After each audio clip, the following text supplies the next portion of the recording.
U.S. strikes on Iran are sending shockwaves across the globe with major implications for China, Russia, and North Korea. For more on this, we have our Kim Bo-kyung in the studio with us. Welcome, Bo-kyung. Thanks for having me, Sujin. All right, so let's start with China. So experts say the U.S. strikes against Iran could pressure China in many ways. Could you elaborate more on this? Yes, Washington's military action against Iran counters Beijing both politically and economically. As you see, Iran is a key member of groups led by China, the BRICS and the Shanghai Cooperation Organization, and has been one of China's key partners. So an Iran under attack could weaken China's influence in global geopolitics. Not just that, as Iran is at the center of China's ambitious One Belt, One Road initiative, tensions in the Middle East could also hinder China's grand plan. Here's what an expert said. The Belt and Road includes both land and sea routes. The land route goes from China through Kazakhstan, Turkmenistan, and Iran to Europe, but it's now blocked. Since the U.S. is targeting China's key partners, this could deal a serious diplomatic blow to China.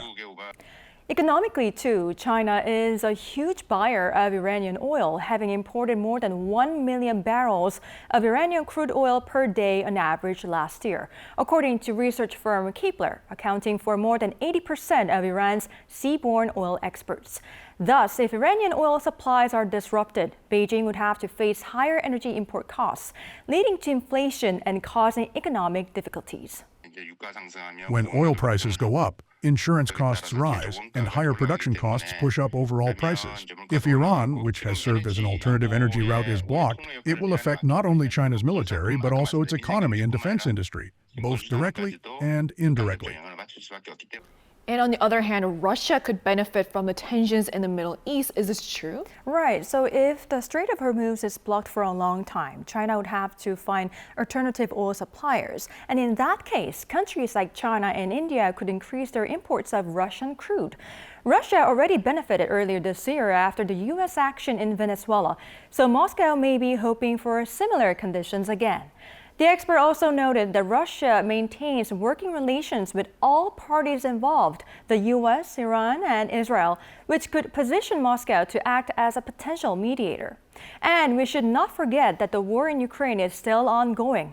As global attention shifts to Middle East, Ukraine risk could be pushed out of the spotlight, a situation that could once again work in Russia's favor. Take a listen.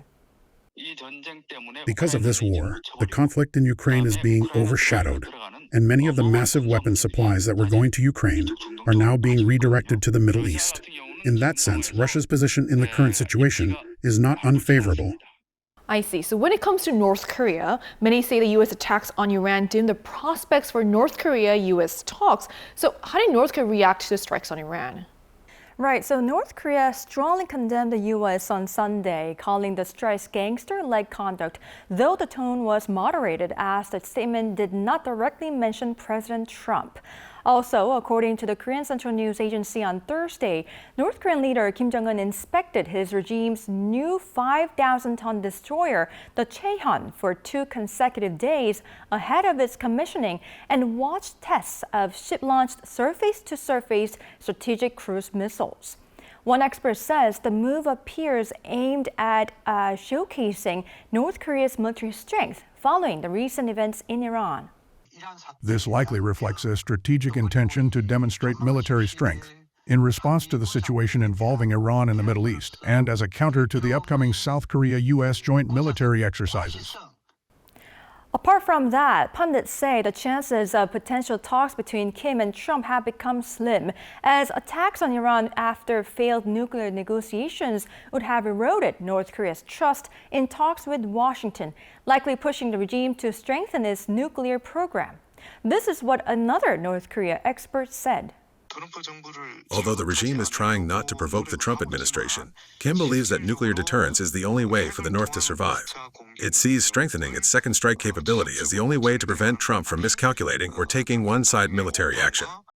Well, we would, of course, have to see what strategic decision Kim would make, but for now, the chances of the talks are slim. All right, Bo-kyung, thank you so much for sharing these insights with us today. Thank you.